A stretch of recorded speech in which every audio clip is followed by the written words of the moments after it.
pouvez faire une bonne chose, mais sans que Dieu soit fier de vous. Parce que c'est une bonne chose que vous ne devez pas le faire en ce moment-là. C'est une bonne chose que vous ne devez pas faire en ce temps-là. Toutes les bonnes choses ne sont pas comment je veux le dire? Toutes les bonnes choses ne sont pas forcément bonnes à chaque instant. Il y a des bonnes choses qui peuvent l'être dans une saison, dans une autre, ce n'est plus une bonne chose.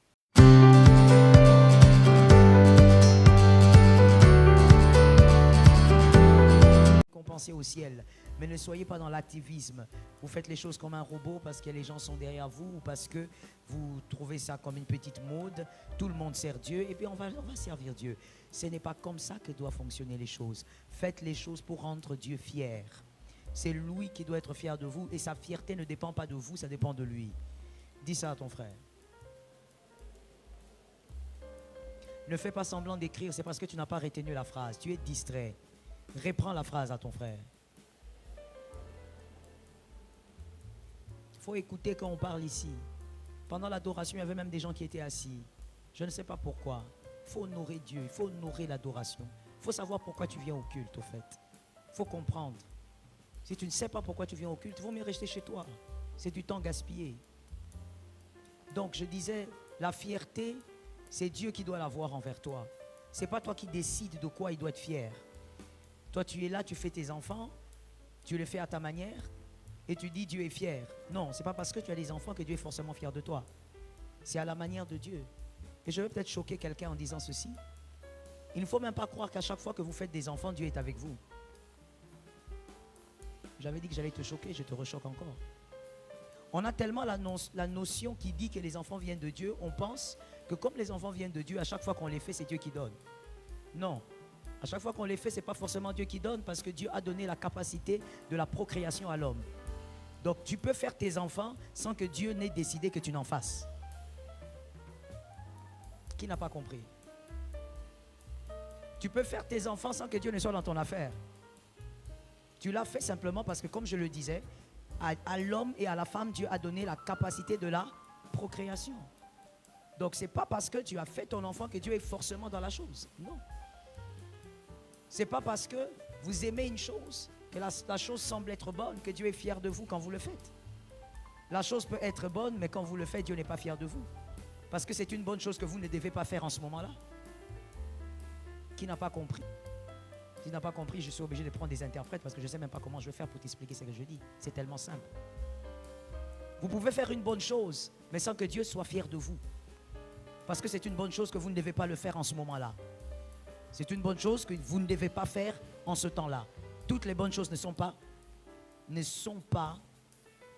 comment je veux le dire? Toutes les bonnes choses ne sont pas forcément bonnes à chaque instant. Il y a des bonnes choses qui peuvent l'être dans une saison, dans une autre, ce n'est plus une bonne chose. Ça peut être une bonne chose pour un autre, mais pas pour toi. Et quand tu le fais, Dieu n'est pas fier de toi. Un exemple banal pour celui qui est toujours en retard. Dieu voudrait vous voir aller au travail et vous entrez en retraite. Qui a dit que la retraite est une mauvaise chose? Qui a dit que la prière est une mauvaise chose?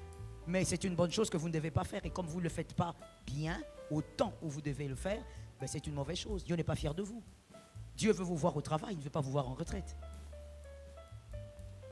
Et donc pour dire que Dieu est fier de vous, cela ne dépend pas de vous, ça dépend de lui. Quand on dit un père est fier de son fils, cela dépend du fils, ça ne dépend pas du père. Comme dans la génération que je constate maintenant, ça ne m'étonne pas parce que de toutes les manières l'apôtre Paul l'avait dit, c'est un siècle pervers, mauvais, bizarre, égoïste. Le siècle actuel, la jeunesse servant le Seigneur, en général, il y a des exceptions, a une perception très bizarre. Je l'ai constaté en allant dans des continents différents. J'ai vu que c'était pratiquement la même perception. C'est très bizarre. Et là, c'est là que j'ai compris que c'est tout un esprit dont l'apôtre Paul avait dit. Aujourd'hui, les jeunes chrétiens qui servent le Seigneur veulent avoir des parents spirituels, des mentors. Mais vous voulez être aiguisés selon vous. Vous voulez que ces mentors vous aiguisent selon vous.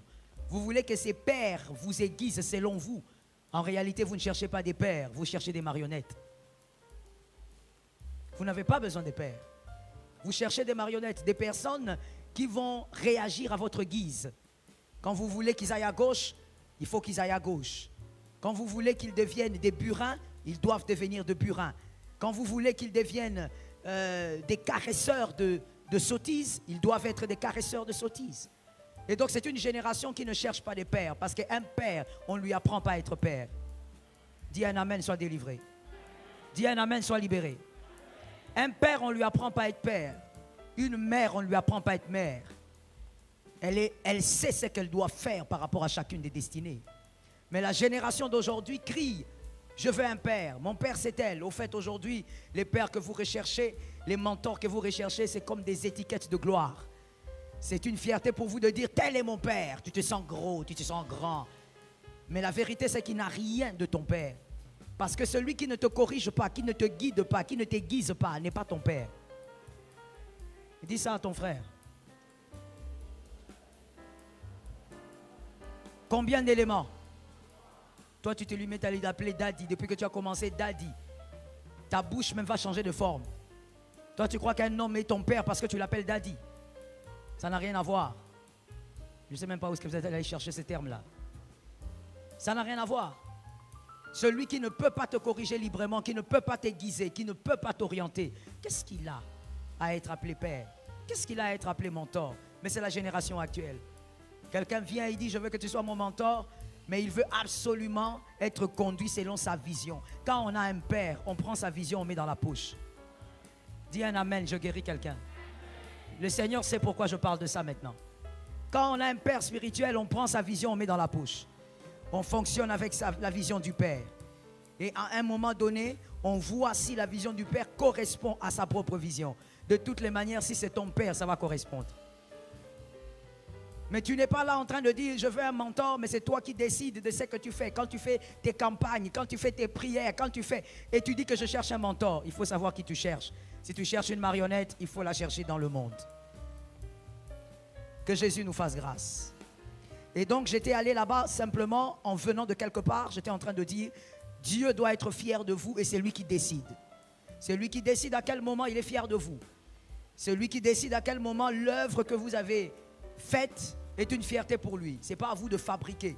Vous devenez un être qui est en train de faire des choses selon le modèle de l'autel de Caïn.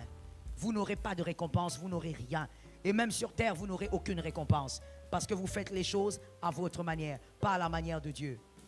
Lorsqu'on décrète un séminaire, des moments de prière, est-ce qu'avant de commencer ce séminaire, est-ce que tu prends le temps de prier pour dire, Seigneur, le séminaire commence lundi, est-ce que tu peux vraiment me dire quelle attitude je dois avoir? Ça t'est déjà arrivé même une fois dans ta vie?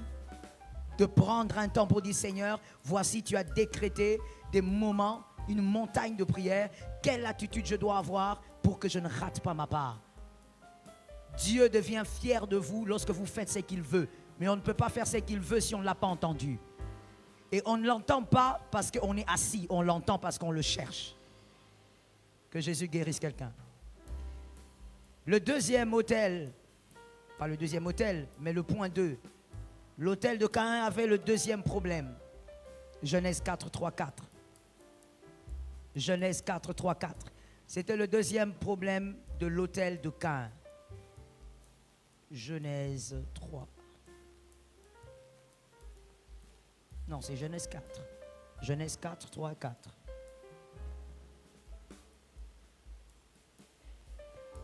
Au bout de quelque temps, Caïn fit à l'Éternel une offrande des fruits de la terre. Et Abel, de son côté, en fit une des premiers-nés de son troupeau. Quelqu'un m'a dit premier-né. Quelqu'un d'autre m'a dit premier-né. Premier-né de son troupeau et de leur graisse. L'Éternel porta un regard favorable sur Abel et sur son offrande. Amen. Donc, le deuxième problème de l'autel de Caïn, c'est que Caïn a fourni beaucoup d'efforts pour bâtir un autel qui n'était pas sacrificiel. Son autel n'était pas sacrificiel. Genèse 4, 3 à 4 nous le révèle. La Bible dit que Abel est allé prendre le premier-né de son troupeau. Que quelqu'un m'entende très bien. Que ce soir, ça soit vraiment pour des personnes capables de capter la volonté de Dieu. Que ça soit en présentiel ou en distanciel. Abel a donné le premier-né de son troupeau. Caïn, il a pris le fruit de la terre, c'était ça son travail. Il a pris le fruit de la terre et il a donné à Dieu. Le problème avec l'autel de Caïn, c'est qu'il n'était pas sacrificiel. Abel a pris le premier-né. Je vous explique. Le premier-né des bétails, normalement, on le garde pour la multiplication. On garde les premiers-nés des bétails pour la reproduction. Et ce sont les vieilles brebis que l'on peut prendre pour offrir, pour manger, pour ce que vous voulez. Mais ce qui vient de naître représente l'avenir du troupeau. Abel, donc, il a donné l'avenir. Caïn a donné le présent. Lorsqu'on élève l'autel pour Dieu, on ne donne pas le présent, on donne l'avenir. Lorsque Abel a donné ce premier-né, c'était une manière, au fait, de détruire une portion de la multiplication. Il était en train de créer un désordre dans le troupeau parce que c'était la part qu'on pouvait garder pour une bonne multiplication. Caïn, lui, il prend simplement les fruits de la terre, ce qu'il a reçu, ce qu'il a pu récolter et il met là. Je reprends la phrase avant d'évoluer. Caïn a donné le présent. Abel a donné l'avenir. Abel s'est sacrifié avant même d'aller. Moi, je ne veux pas toucher la dimension révélatrice.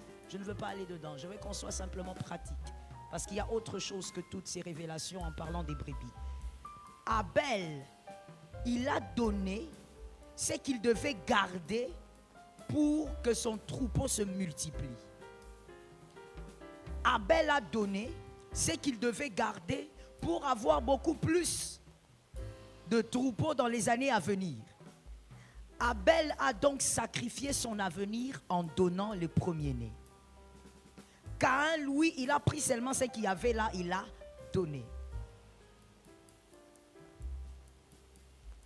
On ne donne pas sur l'autel, lorsqu'on a déjà expliqué ce que c'était hier, sur l'autel, lorsqu'on a des défis à relever, il y a des choses à arrêter et qu'on élève l'autel, on ne met pas sur l'autel le présent, on met l'avenir. Pour la simple raison qu'on élève l'autel pour l'avenir. On l'avait dit, n'est-ce pas? Hier, on l'avait expliqué. Dans la nouvelle alliance, ce n'est pas l'ancienne alliance. On ne lève pas l'autel pour le présent. Dans l'ancienne alliance, on élevait l'autel pour le présent, que Dieu intervienne, le feu d'Élie et autres. Mais dans la nouvelle alliance, on élève l'autel pour l'avenir. Tu veux que les divorces s'arrêtent en famille, tu dis je lève l'autel. Tu veux que les liens, je ne sais pas quoi, s'arrêtent, tu dis je veux les lever à un autel.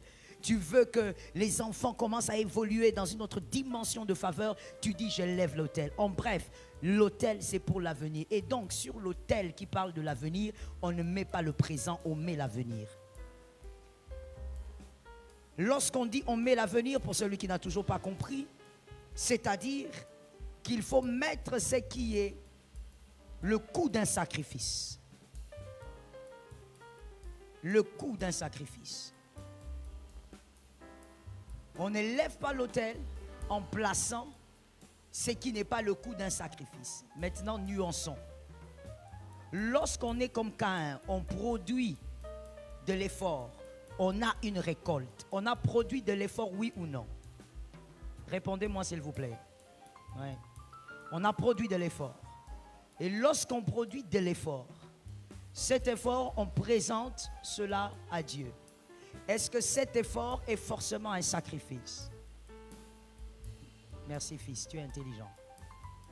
Ce n'est pas un sacrifice. Pas forcément. Ce n'est pas parce que quelque chose tu l'as eu difficilement que c'est forcément un sacrifice quand tu le présentes. Faites la différence. Ce que vous donnez, vous avez reçu difficilement, peut être reçu avec peine. Mais le sacrifice, c'est tout autre chose. Le sacrifice, c'est présenter ce qui vous dépouille, ce qui vous arrache quelque chose. Ce qui, un bon terme, c'est plutôt ce qui vous ampute quelque chose. Vous vous sentez amputé. Si tu ne te sens pas amputé, tu n'as pas élevé l'autel. L'autel de Caïn, c'est l'autel de l'effort. J'ai fourni des efforts, je donne. C'est bien, mais c'est l'autel de Caïn. Ça ne donnera pas des résultats. Ce qui donne des résultats, c'est l'autel d'Abel. Il faudrait que ce que tu vas poser soit pour toi un sacrifice. Tu te sens amputé. Est-ce que c'était déjà arrivé d'élever l'autel pendant que tu rentres chez toi, ton cœur est resté sur l'autel? C'est ça le sacrifice. Tu as l'impression que tu as laissé une partie de toi là-bas. Parce que ce que tu as mis sur l'autel, c'est un sacrifice. Est-ce que quelqu'un m'entend? Est-ce que quelqu'un me capte? Je donne un exemple banal. Parlons en termes financiers. Peut-être que là, tu vas mieux comprendre. Lorsque tu dis je lève l'autel, tu prends $500, tu mets là. Tu dis c'est un sacrifice. Alors que dans ton compte bancaire, tu as $10 000. Tu as blagué avec Dieu, mais tu n'as pas... Plutôt, tu as blagué avec toi, mais tu n'as pas blagué avec Dieu. Tu t'es trompé toi-même, mais Dieu, tu n'as pas blagué avec lui. Cet autel ne criera pas. Il fallait même le donner comme offrande, ça allait peut-être donner des résultats. Mais quand tu le mets comme autel, tu as perdu l'argent. Parce que $500 n'est pas un sacrifice par rapport à ce que tu as en banque. Lorsqu'on élève l'autel, on se dépouille. J'aime ce silence. Ça t'amène à réaliser que tu n'as jamais bâti d'autel. Lorsqu'on met l'autel, c'est ce qu'Abel a fait. On a l'habitude de crier. Caïn avait mal élevé l'autel. Oui, il s'agit maintenant de ça. Est-ce que tu penses que toi tu es meilleur? Caïn n'avait pas vu. Oui, il s'agit aussi de ça. Est-ce que tu penses que jusqu'ici, toi tu as vu? On ne peut pas dire qu'on a bâti l'autel si on ne s'est pas dépouillé. C'est-à-dire, si on n'a pas pris de son avenir pour mettre là. On prend de son avenir, on met là. On n'établit pas un avenir avec la vision du présent. On n'établit pas un avenir avec la vision du présent. Celui qui fait des choses comme ça est un aventurier. On établit un avenir dans le présent avec la vision de l'avenir. Avec la vision de l'avenir. Lorsque Caïn a bâti l'autel, il n'a vu que le présent. Il n'avait aucune vision pour l'avenir. Mais Abel, quand il donne le prémisse, tout en sachant que ça, c'est un sacrifice. Ça va m'empêcher de vivre une certaine multiplication, mais ça va permettre que plus que ça arrive.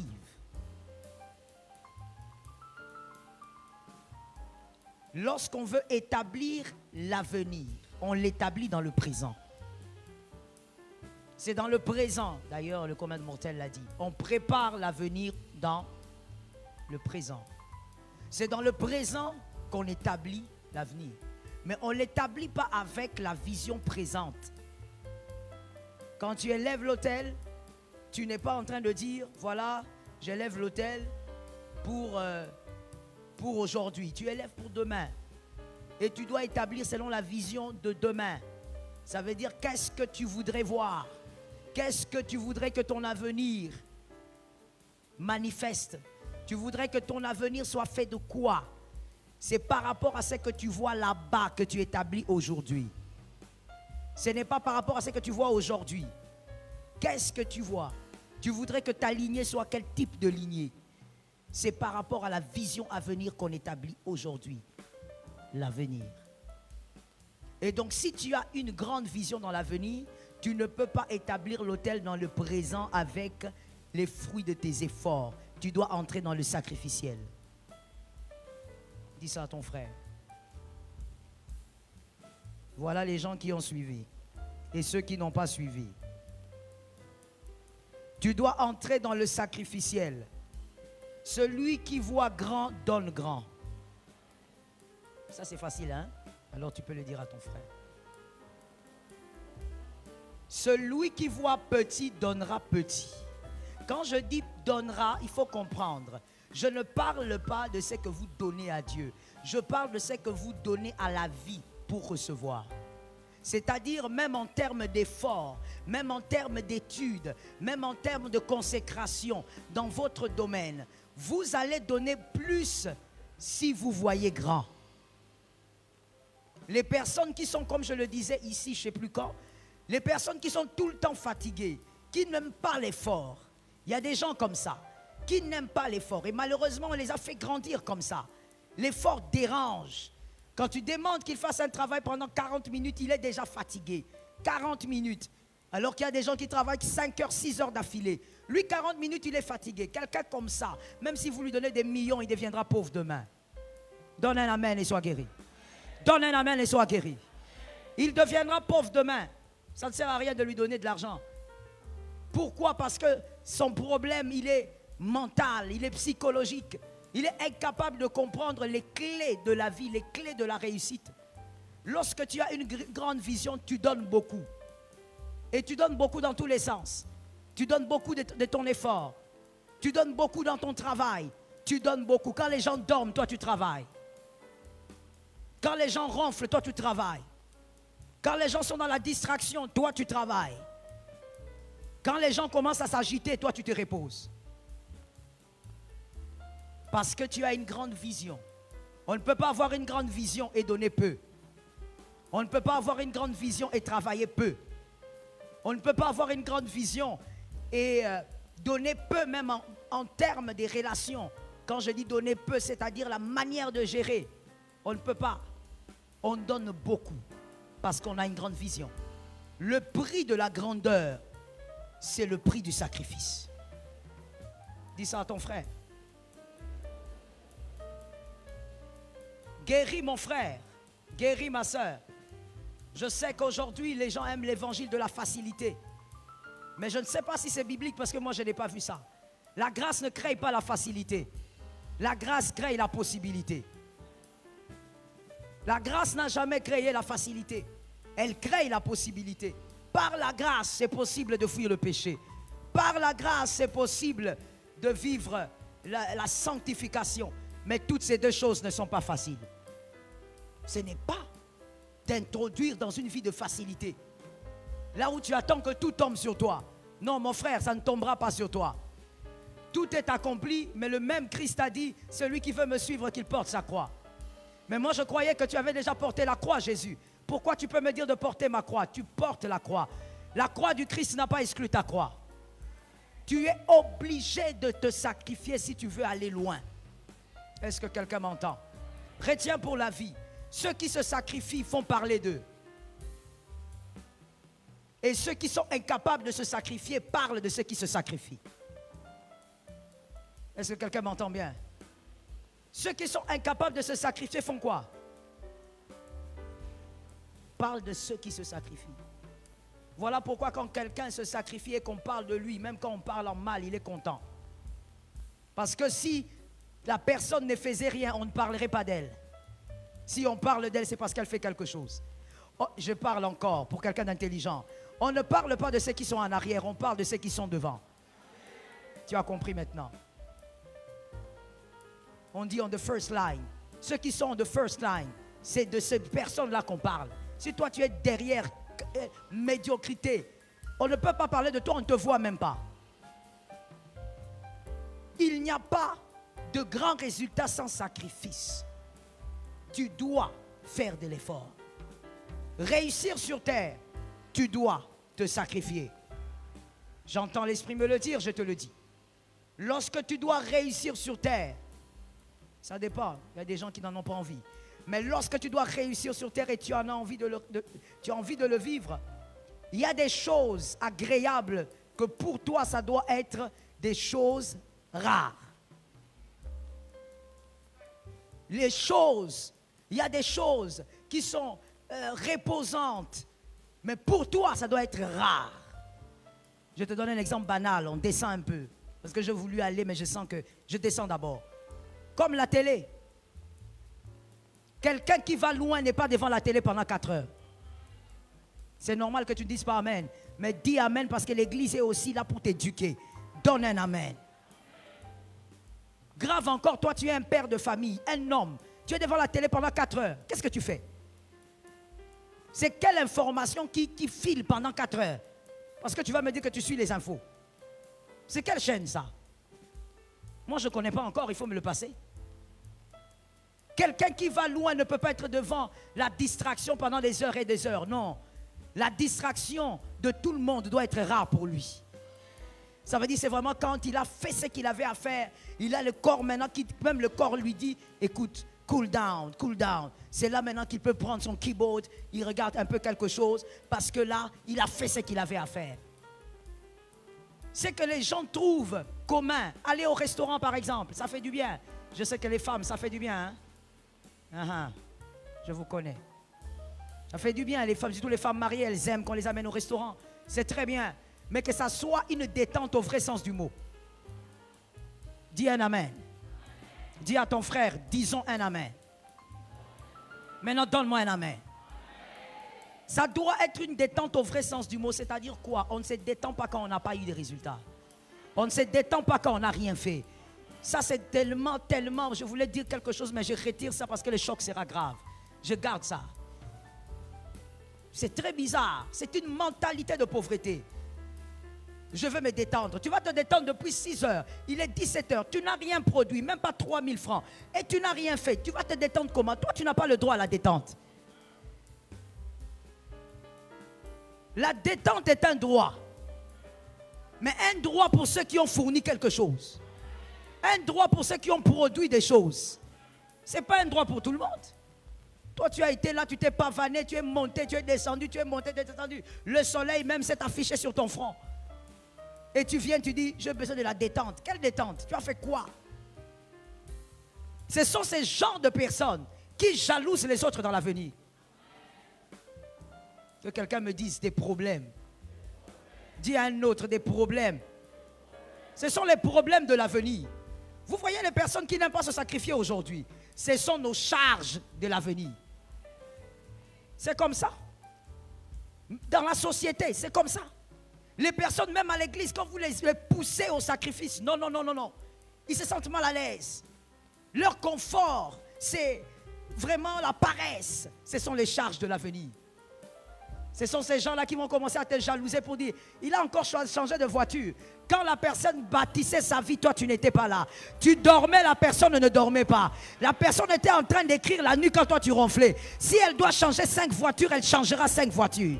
Donne un amen guéri dans ton cœur noir.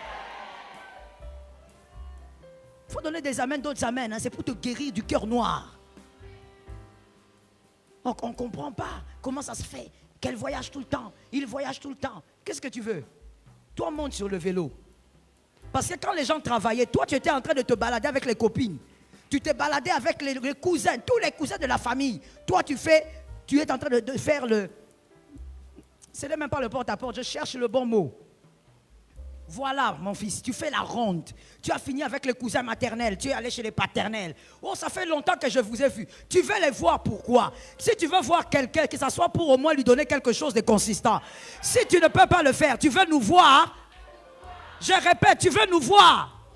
Ne nous vois pas, bâtis ta vie. Donne-moi un amen normal. Bâtis ta vie, arrête de nous chercher. Non, dans mon avis, pourquoi? Au plus, ça rabisse au pays, l'oroté. Ça, c'est la mentalité de la pauvreté. Oh non, ma pasteur, je n'ai pas été au culte aujourd'hui. Je suis allé voir la famille maternelle. Si tous vous les jeunes gens, il faut m'écouter. Dans cette assemblée, je ne veux pas des esprits de pauvreté. Je ne veux pas des médiocres dans cette assemblée. Tu es là comme ça en train de faire la ronde. Une ronde, on ne t'a pas demandé. Les gardes, les policiers font la ronde, on va payer. À la fin du mois, ils seront payés. Les vigiles, la nuit, ils font la ronde. À la fin du mois, on paye. Toi, tu fais une ronde gratuite. Tu es là en train de te promener dans toute la famille. Et tu en profites aussi pour manger partout là où tu arrives. Tu en profites pour manger et tu calcules bien le temps. Comme tu es là, si je te donne le micro, tu sais quel temps te prépare bien le saka. Tu as déjà localisé. Parce que tu es habitué à faire la ronde. Pendant que toi tu fais la ronde, il y a des gens qui travaillent. Il y a des gens qui sont devenus rares. Tu dis, oh mais je ne te vois plus. Oui, il est rare parce qu'il bosse. Alors quand il va commencer à prendre ses avions, toi prends le vélo, frère. Les jaloux de demain sont ceux qui n'aiment pas l'effort aujourd'hui. Ils n'aiment pas les sacrifices. Quand on dit on va se sacrifier, Soyons un peu pendant 7 jours en prière. Non, non. Lui, il va aller là-bas, il grignote, il s'est dit, personne ne m'a vu. Oui, personne ne t'a vu, mais l'avenir va nous parler. Il y aura une différence. Les hôtels vont parler. Il y aura la différence. Toi, tu es là comme ça. Tu n'aimes pas l'effort. Le sacrifice, tu n'aimes pas. Pourquoi? Depuis l'enfance d'ailleurs, quand on voulait te faire des choses. Non, c'est ta maman qui venait te couver comme ça. Laissez mon fils, laissez mon garçon, laissez-le. Oui, laissez-le. Aujourd'hui, tu es devenu une charge. Tu n'arrives pas à te battre dans la vie seule. Tu es devenu un problème partout. Tu deviens un problème. Les gens de personnes, tu viens à l'église, tu dis, on ne m'a pas donné le transport. On va te donner pourquoi?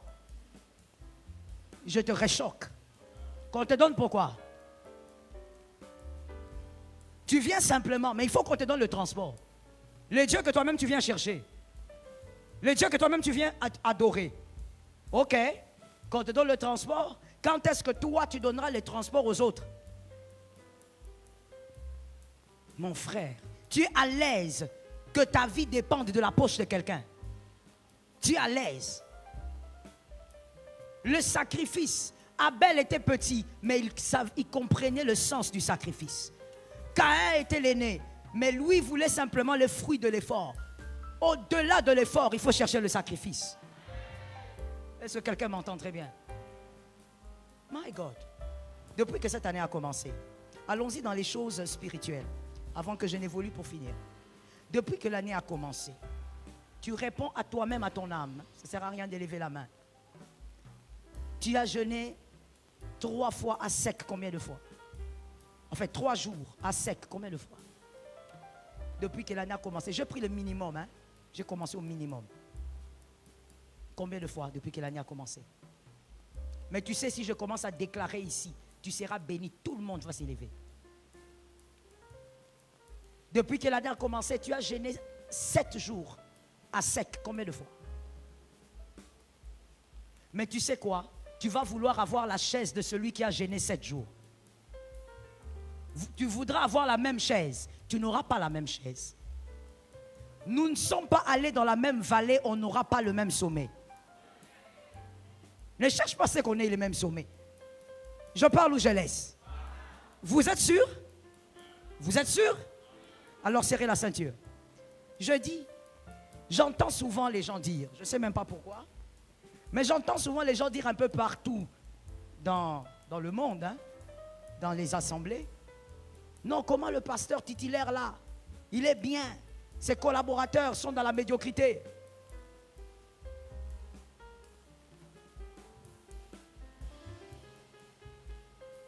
Merci de rire. Pourquoi seulement lui? Karayazo mata, karayazo mata. Bato bandana bango. Toi, tu crois que pour que quelqu'un monte, à ta définition, hein, je vais utiliser tes mots.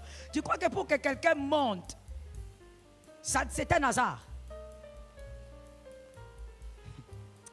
Oh my God, j'ai envie de réchoquer, mais on va me suspendre si après.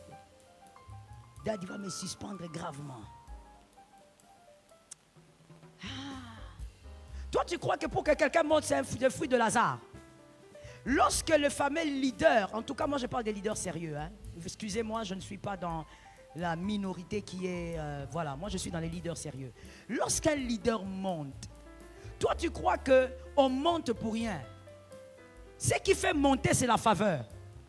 Toi tu crois que la faveur là vient seule? La faveur se cherche. Est-ce que quelqu'un m'a entendu? Je ne parle pas de la grâce, je parle de la faveur. La faveur se cherche. Pendant que le leader là entre en jeûne 40 jours, liquide, il ne mange pas. 40 jours. Le collaborateur, lui, est en train de causer, de rire avec je ne sais pas qui. En train de se balader partout. Pendant que lui, le leader, il entre en prière. Dieu lui dit, entre dans ta maison, vide ta maison, donne tous les fauteuils à l'église. Lui, le collaborateur, il a l'écran plasma de 35 pouces. Pourquoi vous pensez que quelqu'un dans la présence de Dieu est favorisé pour rien? Dieu n'est pas corruptible. Quand Dieu favorise quelqu'un, c'est que la personne est allée chercher la faveur. Dis à ton frère, guérissons de la mauvaise façon de penser. Il faut guérir. Tu as vu les résultats, mais tu ne connais pas les sacrifices. Toi, tu sais que tu as vu, c'est quoi? Et comme vous êtes aussi commère, et commérage à un niveau incroyable, tu es là, tes oreilles sont toujours pointées, en train d'écouter. Et tu apprends, ah, tu as appris, le pasteur tel a acheté une parcelle à Gombe. Tu as vu les résultats. Mais est-ce que tu as vu les sacrifices? On parle ou on laisse? Oh my God, je vais choquer ici. Aïe, aïe, aïe, aïe, aïe. On parle ou on laisse? Toi, tu as vu le résultat de l'appartement de Gombe. Tu crois que l'appartement de Gombe, la personne l'a acheté avec l'argent du panier? Donc tu es sûr que quand vous venez le soir comme ça, vous finissez, vous partez, vous laissez 100 000 ici. Hein? Merci maman, ton rire m'a même caressé le cœur. Quand vous êtes sûr que quand vous vous levez, vous sortez. Je suis allé même 100 000, c'est loin. Hein? Mais comme je suis en direct, je ne vais pas vous faire honte.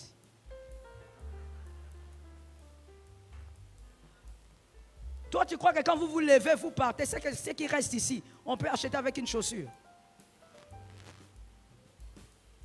Ah, tu ne savais pas, hein? Tu me regardes comme ça, hein? Tu crois qu'on peut acheter même une chaussure avec? Des fois, il faut prendre la bouche, on ferme un peu. Et il faut te dire, si quelque chose arrive, j'ai vu les résultats, mais je ne connais pas ce qu'il y a derrière. Est-ce que quelqu'un m'entend bien?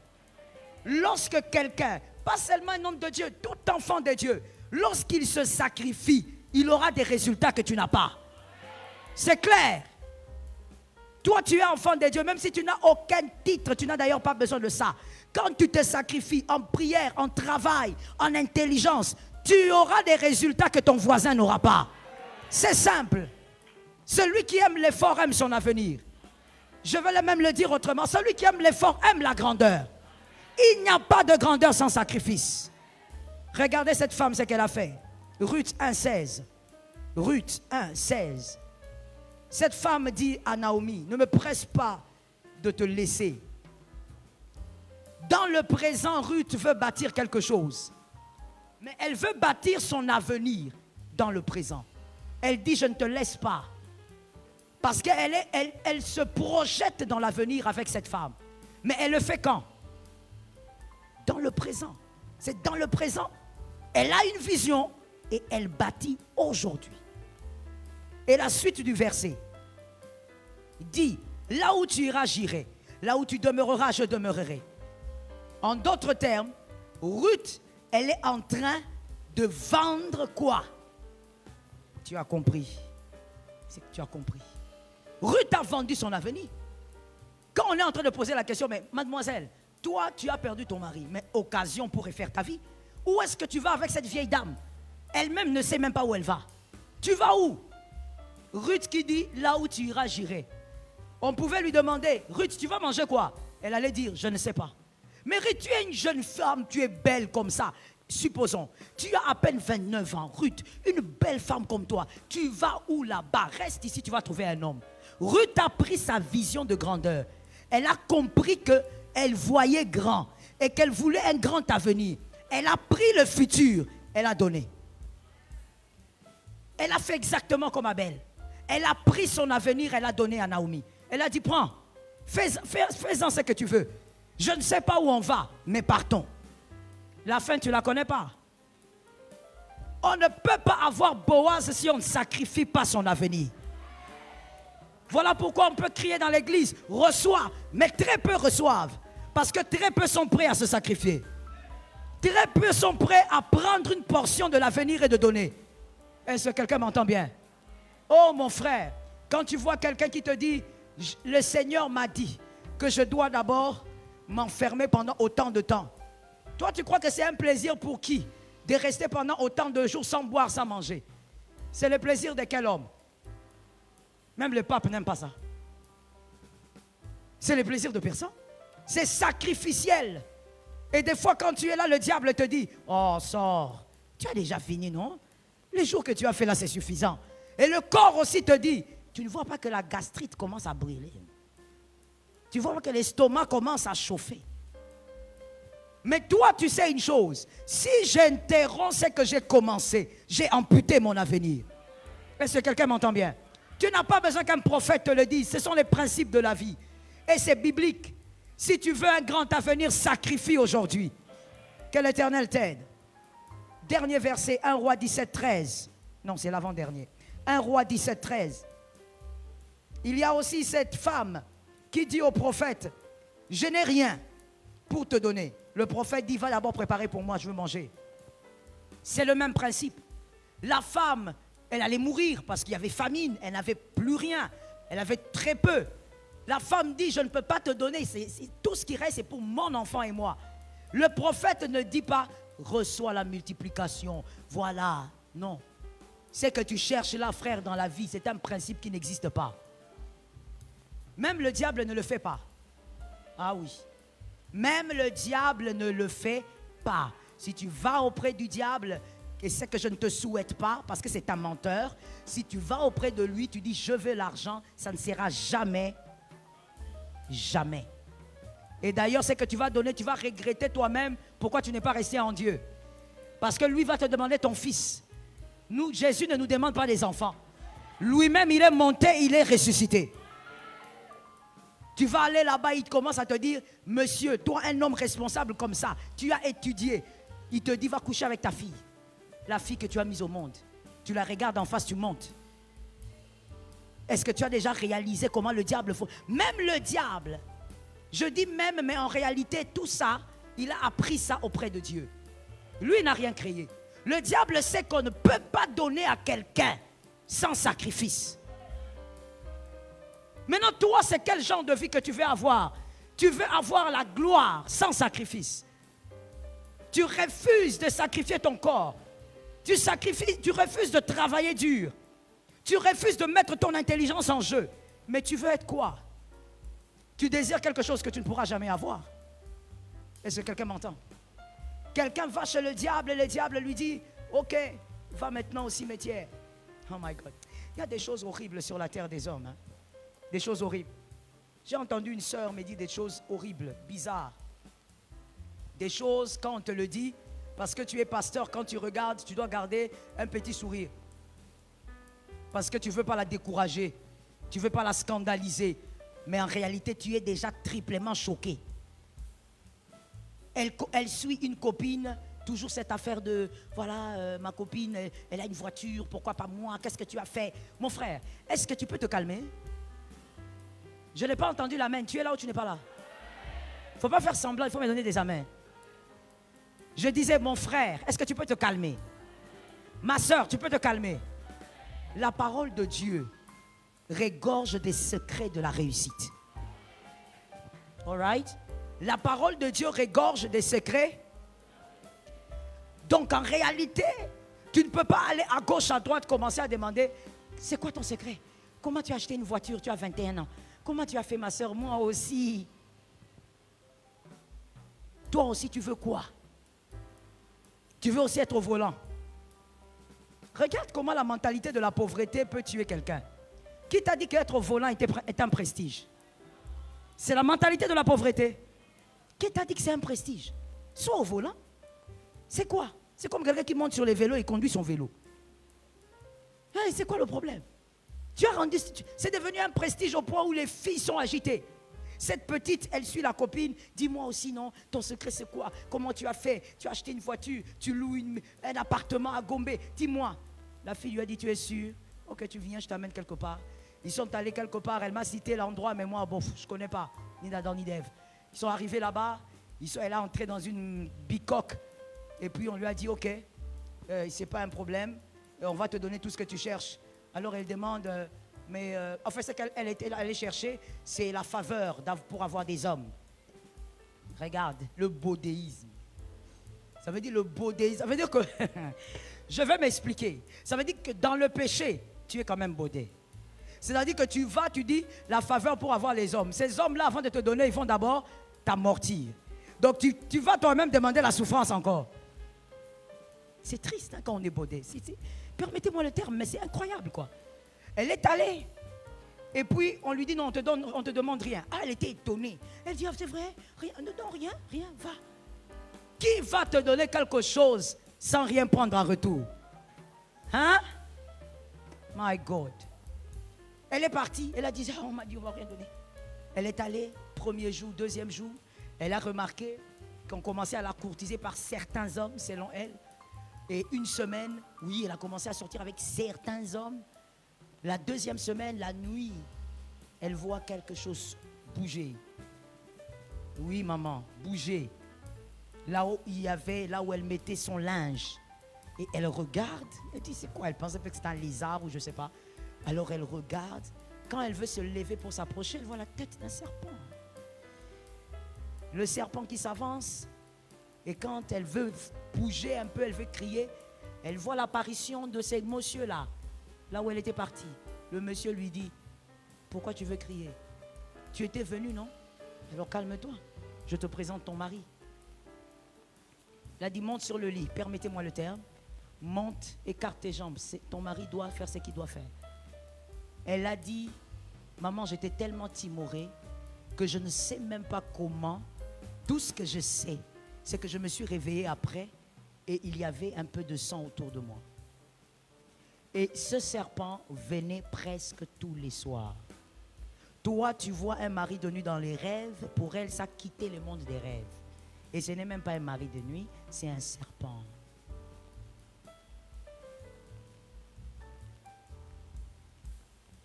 Je veux arrêter l'exemple, je l'arrête là. Sinon, certaines personnes risquent de comprendre quand ils vont regarder le direct. Maintenant, moi, je me demande, tu es allé jusque-là. On fait la délivrance, oui ou non? Jésus va délivrer, oui ou non? Je ne doute pas de la main de Dieu. Voilà pourquoi j'ai cru, voilà pourquoi j'ai prié avec elle. Jésus va affranchir, oui ou non?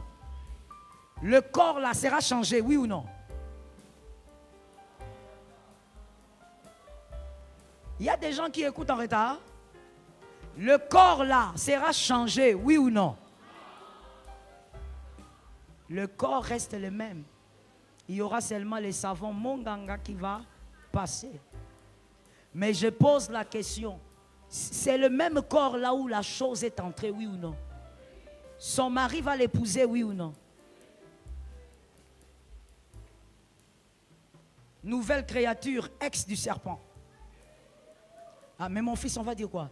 C'est une nouvelle créature parce qu'elle a donné sa vie à Jésus. L'esprit est régénéré. Mais le corps, c'est quoi? L'ex du serpent. Elle, son ex, ce n'est pas Julien, Marc. Non. Sur cette terre, il y a des choses. Je vous assure. C'est pourquoi, généralement, j'ai l'habitude de te dire, frère, adore. Frère, prie. Chantons, dansons. Ne suis pas le voisin. Tu ne sais pas. Je le dis souvent ici, non? Mais quand vous m'entendez par habitude. Vous écoutez seulement, ah, c'est un slogan, les slogans des mamans. Je te dis ça souvent. Quand tu viens au culte, prie, adore, concentre-toi sur Jésus. Reste focalisé sur le serpent des reins. Parce que tu ne sais pas qui est qui. Tu ne sais pas où ton voisin. Toi, tu ne sais pas, elle est venue pour la délivrance. Je vais lui dire, viens à l'église, qu'est-ce que tu crois? C'est à l'église ici qu'elle va écouter la parole qui va impacter sa vie. Toi, tu crois que je vais lui dire, ne viens pas? Ou je vais dire au protocole, quand vous la voyez, mettez-la au coin. Non. Si elle vient, à l'heure où elle viendra, on la met là. Là où tu es là. C'est ta voisine. Oui. Apprends à honorer le culte là, quand tu es dans le culte. Focalise-toi dans ton culte. Et tu verras des gens, on est en train de prier, on adore. Toi, tu es toujours là. Qu'est-ce que tu n'as jamais vu ici? Que Jésus nous délivre. Le prophète dit à cette femme, donne-moi d'abord, je veux manger. C'est le même esprit. Fais d'abord un sacrifice, ensuite tu auras ta part. Heureusement que la femme était docile. Elle n'était pas comme la plupart d'entre nous. Elle n'a donné. Elle ne s'est pas dit, ah non, ça c'est quel genre de prophète ça? Ça c'est un prophète aigri. Il va tuer mon enfant. Moi j'ai un petit bébé comme ça, il veut d'abord que moi je lui donne. C'est une femme très spirituelle. Elle a regardé l'enfant, elle a dit, ok, je donne d'abord au prophète. Elle a eu multiplication. Tu ne peux pas vivre dans l'avenir la multiplication si tu ne sacrifies pas aujourd'hui. Cet amen est bizarre, donne un amen. Tu ne peux pas vivre la multiplication si tu n'es pas dans le système sacrificiel. Je termine maintenant par là. Genèse 3,16. Genèse 3,16. Là où il doit avoir des résultats, il doit absolument avoir le sacrifice. Là où il doit avoir des résultats, il doit absolument avoir le sacrifice. Dis à un frère qui a la foi, n'aime pas la facilité. Non. Aime la faveur, n'aime pas la facilité. La faveur écoute, la faveur facilite, je l'ai dit, n'est-ce pas? Mais la faveur n'est pas la facilité. N'aime pas la facilité. Que tout soit seulement facile, facile. Il y a un danger là-bas. Est-ce que quelqu'un m'entend? Alors, Léonel, levez-vous s'il vous plaît parce que je voudrais que ça vienne de l'Assemblée. Lisez-nous Genèse 3,16. Lisez ça simplement à haute voix. Vous avez une voix qui porte, on va vous entendre. Moi, je vais répéter ce que tu dis pour ceux qui sont en distanciel. Lisez s'il vous plaît.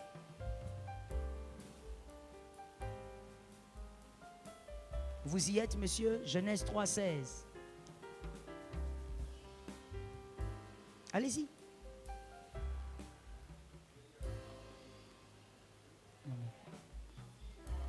Il dit à la femme, j'augmenterai la souffrance de tes grossesses. Tu enfanteras avec douleur. Point d'abord. Répétez encore. Il dit à la femme, j'augmenterai la souffrance de tes grossesses. Tu enfanteras avec douleur. Amen. Ok. Ce verset est un verset que nous connaissons. Dieu a parlé contre la femme à cause de sa désobéissance dans le jardin d'Éden. Dieu dit à la femme qu'il va faire quoi? Il va augmenter. J'ai parcouru plus de 10 versions et je suis allé même en hébreu et plutôt en araméen et en grec. Mais c'était le même mot qui revenait. Exactement le même mot. Augmenter. Mais je vous pose une question. C'était avant ou après le péché? Après le péché. L'augmentation, c'est avant le péché ou après? D'accord. Quand je dis que je veux augmenter, c'est-à-dire que ça existe ou ça n'existe pas? Donc avant le péché, Dieu avait déjà prévu que la femme accouche avec douleur. La douleur de l'accouchement n'est pas venue à cause du péché. On a dit augmenter veut dire, français facile, ajouter. Mais quand on ajoute, ça veut dire qu'il y en avait déjà. Listen well, please, c'est important. On est en train donc de dire, selon les Écritures, ça ne sort pas de nous, qu'avant le péché, Dieu avait prévu que Ève enfante avec douleur. Mais il n'y avait pas le péché. Pourquoi la douleur? N'est-ce pas qu'on nous a toujours enseigné que la douleur est venue avec le péché? Mais cette douleur-là, la Bible a démontré qu'elle était avant le péché. Cette douleur existait. Mais pourquoi la douleur dans un jardin parfait?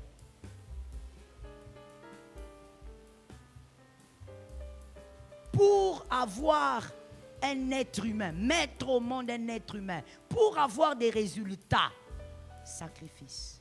C'était avant le péché. C'était pas après. Après, on a juste augmenté. Pour un Français encore facile, le volume est à 5, mais on met le volume.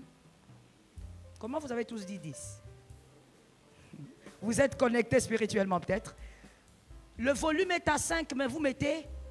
Est-ce que lorsque le volume est à 5, il y a le volume ou il n'y a pas? Il y a le volume. La douleur de l'enfantement de la femme a existé avant le péché. Donc pendant que Ève, plutôt Adam, il est peinard, les animaux sont peinards, le jardin est peinard, la femme porte la douleur. La femme était la seule au milieu de tous les êtres à vivre la douleur avant le péché. S'il n'avait pas péché, ça allait être démontré. Avant le péché, elle portait déjà sa portion de douleur. Et elle était la seule. Adam n'avait pas de portion de douleur. Tous les animaux n'avaient pas. Tout celui qui a la matrice a sa portion de douleur. Je le dis pour quelqu'un d'intelligent maintenant. Tout celui qui porte une matrice a sa portion de douleur. Toute personne qui a une grande vision, c'est ce que j'appelle la matrice, je ne parle pas de la femme. Toute personne qui a une grande vision, elle a donc la matrice, elle est porteuse de douleur. Tu dois avoir mal pour enfanter ce que tu dois enfanter. Pour engendrer l'avenir que tu veux engendrer. Ça, tu dois te sacrifier. Voyez donc comment Dieu honore la notion du sacrifice. Avant même le péché, il y avait une douleur donnée à la femme par rapport à l'accouchement. Retenez pour la vie, c'est que vous arrivez à posséder sans sacrifice, vous allez l'abandonner avec facilité. Et vous allez remarquer aussi, je ne sais pas si les personnes là sont ici, souvent les parents, je pose la question aux parents, vous allez remarquer que lorsqu'un enfant ne connaît pas le prix d'une chose, il joue avec. Même dans la maison. Il va jouer avec. Toi, tu viens, tu te casses en 1000 morceaux. Tu vas là-bas au travail, tu prends le bus là. Comment ça s'appelle ce bus là? Transco. Tu prends le bus là, Transco, tu peines. À la fin du mois, tu dis, ok, ce salaire, bon, je vais enlever même un peu que j'achète une télé. Tu prends, tu mets une télé. Mais tu verras l'enfant là venir, 18 ans et plus. Tellement il est dans la paresse, il ne connaît pas les valeurs des choses. Il vient là, il prend la télécommande, ça ne fonctionne pas. Il appuie, ça ne fonctionne pas, il commence à taper. Parce que lui, dans son monde, on lui a dit qu'en tapant la télécommande, là, ça va fonctionner. Le problème, c'est quoi? Il ne connaît pas la valeur, il ne connaît pas le prix. Quand on ne connaît pas le prix d'un résultat, on joue avec. Quand on ne connaît pas le prix d'un résultat, tu vas faire n'importe quoi. Mais quand tu connais le prix du résultat, comme David, même lorsqu'il commettait des erreurs, il s'est jeté à terre. Parce qu'il savait qu'il n'était pas devenu roi parce qu'il était favorisé par un père. Il savait qu'il avait sorti de derrière les brebis pour qu'il devienne roi. Je dis à une personne, voilà pourquoi aussi Adam, lorsqu'on lui a posé la question, pourquoi tu as péché? Il a dit, c'est la femme que tu m'as donnée. Il a livré la femme facile, rapide, pas de problème. Pourquoi? Il n'a jamais souffert pour l'avoir. Que Dieu te bénisse. Que Dieu bénisse sa parole. Tiens-toi debout, on va prophétiser mon frère. C'est une soirée de...